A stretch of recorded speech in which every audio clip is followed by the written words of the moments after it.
The ship cracked open like an egg hurled at stone. One moment, the crew of the Prospect Horizon was cruising in stable orbit, discussing data from the mineral scans. The next, a violent pulse from the planet's magnetic field shredded their stabilizers. Emergency thrusters misfired, and the sleek survey ship spiraled into the upper atmosphere like a dying comet. Alarms screamed. Gravity buckled. The descent was a blur of impact warnings, fragmented screams, and the jettering groan of metal crumpling against a world that didn't want them. When silence returned, it was almost worse. Jacker, the six-eyed Gorthan pilot, dragged himself from a twisted support beam, ichor seeping from a gash in his side. His gills flared reflexively, tasting dust and chemical fire. Beside him, Erilon, a silken-voiced analyst from the waterborne Veil species, wept softly in a language no translator could decipher in its broken state. Around them, the shattered wreckage of the horizon lay half-buried in gray-black sand. The air was breathable, barely, but cold and dry enough to leach heat from bones. No rescue beacon. No shelter. No light. No tools. And no sound from the ship's sole human crew member. Until she walked out of the smoke. Corporal Wren Callahan looked like hell. Blood trickled from her scalp and one arm hung stiffly, likely dislocated. But she moved with a strange purpose, jaw clenched, eyes scanning the horizon rather than the wreckage. She stepped over shattered bulkheads, kicking aside a melted panel to expose an internal locker. She yanked free a hardened survival pack and began unzipping it with one hand. Jacker limped toward her. "The distress beacon, have you activated it?" Wren didn't look up. "Smashed in the fall. Battery fried. There must be spares." "There aren't." She pulled out a dull-edged multi-tool, shook it once, then pocketed it. "Electromagnetic burst cooked the backups." Erilon floated closer on her weakened legs, tendrils quivering. "Rescue protocols dictate. Dictate we sit and wait?" Wren finally turned. "In this?" She pointed to the shifting skies. A cold sun blinked behind a shroud of volcanic clouds. The wind howled in short, vicious gusts. Jagged rock formations stretched in every direction like the spines of some buried leviathan. Jacker blinked. "We are not trained for this. We were scientists." Wren knelt by a fallen support girder, testing its weight. "And I'm a corporal, not a magician." "But you are human," Erilon said quietly, almost accusingly. Wren paused, then lifted the girder onto her shoulder, favoring her bad arm. "And that means I'm not waiting for rescue. It means I build one." She walked past them, toward the nearest rock face. For the next hour, the aliens sat together beside the carcass of their ship. They spoke in low tones, debating. Waiting for Wren to return. Assuming she would return. She didn't. Night fell abruptly. Temperatures dropped faster than expected. The wind cut deeper. The light vanished entirely, and with it, all orientation. The few who had dared move from the ship's twisted frame now scrambled back toward it, trying to form shelter from its burnout skeleton. Without tools or warmth, even the minimal movement became agony. Then came the sounds, low, crunching footsteps in the dark, too steady to be wind. Something watched them from the ridges. Something that waited for the temperature to fall and the screams to begin. Jacker huddled close to Erilon. "Why doesn't she come back? She may have fallen. She may be dead." Erilon was shivering uncontrollably now. Her species required moisture, and her gills were already cracking. They heard a scrape. A shuffle. And then firelight. Not from the ship, but further up the ridge, just before a split in the rock. A narrow opening now glowed faintly, orange flickering against black stone. Wren stood there, silhouetted. She raised one arm and pointed at the cave mouth. Then she vanished back inside. It was Jacker who stood first. He hesitated only a moment before stumbling toward the light. Two others followed. Erilon, unable to climb the slope, remained behind, eyes dimming. Inside the cave, the air was still cold, but not deadly. The floor had been cleared of debris. A fire burned low in a pit ringed by carefully placed rocks. Wren crouched nearby, feeding small twigs into it. Steam hissed from a canteen beside her. How did you light a fire with no sparkers? One of the aliens asked. Friction. And some shrapnel, she said, not looking up. You people always talk like the absence of tools is the end of the story. Jacker sat slowly, stunned by the heat. You carved this out? Found a narrow crevice. Expanded it. Not much, but it's a start. Start of what? He asked. Ren stared into the flames. Start of survival. Outside, the wind screamed.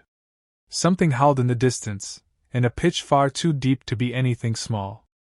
The remaining aliens huddled together beside the broken ship, still whispering about rescue. But up in the hollowed rock, warmed by scavenged fire, the human had already stopped waiting. By the time the second night fell, the division among the survivors was no longer just ideological, it was physical. Jacker watched from the broken frame of the ship's husk as Ren descended from her makeshift cave, silhouetted in the dying light. She moved like someone who had been awake for days, but her gait was steady, purposeful.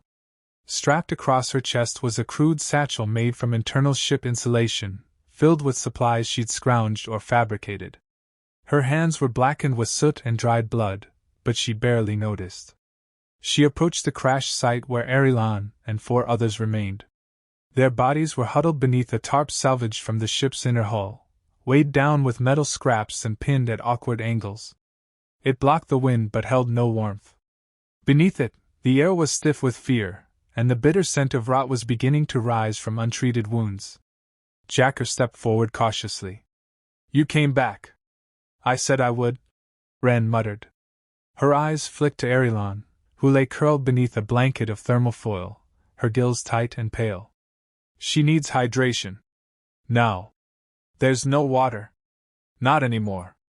Ren reached into her satchel and pulled out a container. Steam hissed from its lip. Condensed vapor from the cave. Took hours. Start with this. Slowly.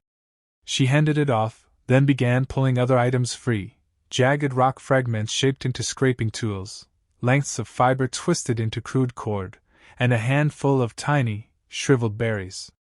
Those aren't native to this region, Jacker said. No. The birds that tried to eat me dropped them. His antennae twitched. You're joking. I'm alive. That's the punchline. She pulled a sliver of twisted whole metal from her belt and drove it into the sand, sketching lines. This is the layout of the cave. I've opened a second chamber, started diverting airflow. We need more heat retention, and we can't all cram into one hole like frightened children. Most of us are still injured, said Round, the towering insectoid with 2 splintered limbs. We won't survive the climb. Then dig, Ren said flatly. There's a slope behind the ridge.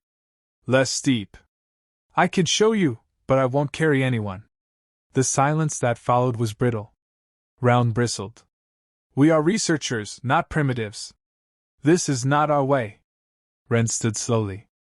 Your way is dying in the dirt, waiting for someone else to solve your problem. Arilan stirred. Her voice was barely audible. She's not wrong. Round flared his wings, half for balance, half in irritation. You humans always romanticize suffering. As if pain is virtue. No, Ren said, staring him down. We just know you don't get to choose the weather. You only get to choose whether you dig or lie down. She turned without another word and walked back toward the cave. Jacker followed her, hesitating at first, then more quickly once he felt the rising wind again. 2 others limped after them. Inside the cave, the warmth was faint but real. A secondary chamber had been partially carved using heat channels melted through soft stone, guided by rudimentary reflective plates Ren had shaped from whole fragments. Small stones lined the floor to keep their bodies off the chill. It wasn't comfort, it was survival. But it was hers. The hollow, dark rock had become something more than shelter. It was shaping into a stronghold. Jacker sat near the fire and watched her add thin sticks and dried vegetation with practiced hands. You don't really expect rescue anymore, he said. Ren didn't answer immediately. The fire popped, smoke rising gently into a crack she'd spent 2 hours chipping into the ceiling. I expect nothing, she finally said. But I prepare like no one's coming. He studied her. You don't hate us for not helping? She looked up sharply. I didn't ask. But you could have. I'm not your leader, Jacker. I'm just someone who knows how to start a fire. He considered that for a moment. But now they'll follow you. Wren didn't respond. Instead, she pulled a fragment of metal and began sharpening the edge against stone, her motion steady, rhythmic. Jacker leaned back, the firelight dancing in his many eyes. You humans were always talked about like outliers. Unstable. Emotional. Over-adaptive. Too reactive for the long view. Sounds accurate, Wren muttered. But now, I think we misunderstood. You're not unstable. You're unrelenting. Wren paused in her sharpening. Same difference. Later that night, screams echoed down from the plain below. Someone, or something, had approached the tarp shelter again. There was no return call. No cry for help. Jacker started to rise, but Wren stopped him with a glance. If they make it through the night, we'll find them in the morning. If they don't... He sat again. The fire cracked. The cave felt smaller somehow, closer, warmer. You really carved all this out by yourself? He asked. Not all, she said. The planet carved the stone. I just convinced it to move. He stared at her, uncertain if she was joking. She didn't smile. In the dark above, the sky remained starless. No signals. No shuttles. No hope. But beneath it, in the hollow Wren had claimed with fire, stone, and will, something entirely human was growing. Not rescue. Not hope. Something far more dangerous. Resilience. By the 10th day, the cave was no longer a hollow. It was a system. What had begun as a narrow slit in the rock had been shaped by human hands into a network of chambers, one for fire, one for rest, one deeper still for storing food and filtered water. Crude ventilation shafts bled smoke upward, warmed air downward. The smell of burnt stone and survival sweat clung to every wall. Wren moved through it like she'd been born underground, flicking sparks from salvaged wiring, repairing a cracked pot made from fused dust and resin. Outside, the planet still howled. Storms came with no warning, flinging razored wind and lightning across the plain. The others, Jacker, Raon, Arilan, and the 3 who had abandoned waiting, had adapted. Some more willingly than others.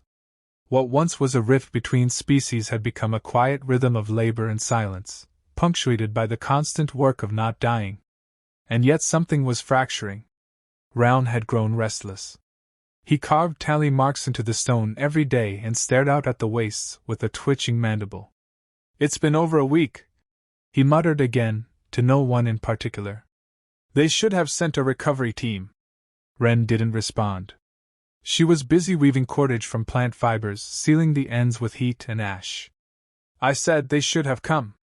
You think I disagree? Wren said without looking up. But saying it louder won't conjure a ship from the sky. Jacker glanced between them, sensing the shift. We're alive. That's more than the others can say. There wouldn't have been others lost if we'd stayed near the ship. Raon snapped. The rescue team would have found us immediately. Not in this hole. They would have found corpses, Wren said, calmly tying off a knot. Frozen, shredded, or worse. Raon's wings buzzed. You think turning caves into coffins makes you a leader? I didn't volunteer, she said. You all followed. No, Raon hissed. We had no choice. Wren stood then, slowly, the fire painting half her face in gold and the other half in ash. Her voice was quiet but edged like fractured metal. You had a choice the moment we hit the ground. Wait and die, or move and survive. You call this survival? He demanded, gesturing at the cave walls. This is endurance. We scavenge and scrape while rescue might be hours away. No. Rescue might be never, she said. That's what you won't let yourself say out loud. Raon's eyes twitched. You want us to believe the universe doesn't care? That it just forgets? It doesn't forget, she said. It just doesn't notice. The silence that followed was heavy and ugly. Erilon, now stronger but still cautious, reached out with a hand of tendrils. Ren, please. Ren looked down, chest heaving slightly, then stepped back, retreating to the rear chamber. That night, a sound cracked through the stone, not from outside, but within. The wall behind the storage chamber groaned. A vibration passed underfoot like a pulse. Then came the collapse, a rumble, a shriek of falling rock. Ren was already moving. She and Jacker reached the far tunnel just in time to see the entrance partially buried.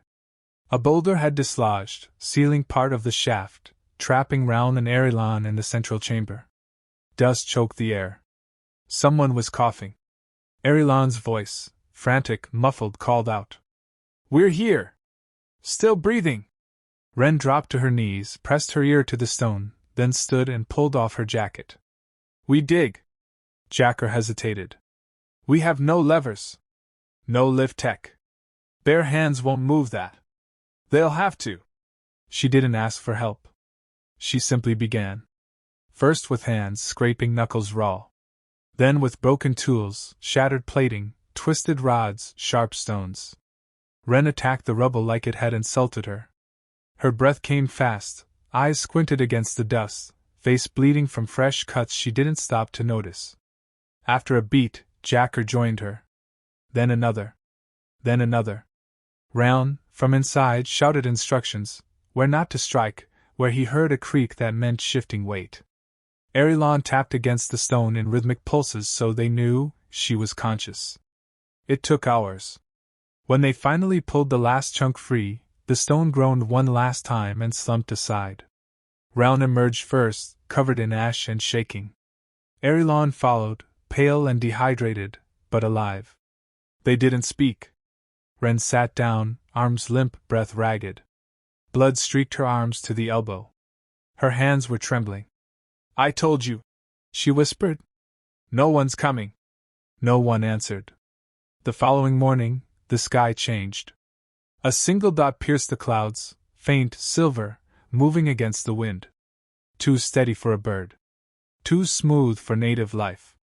Jacker climbed the ridge with Ren beside him. The dot became a glint. Then a shape.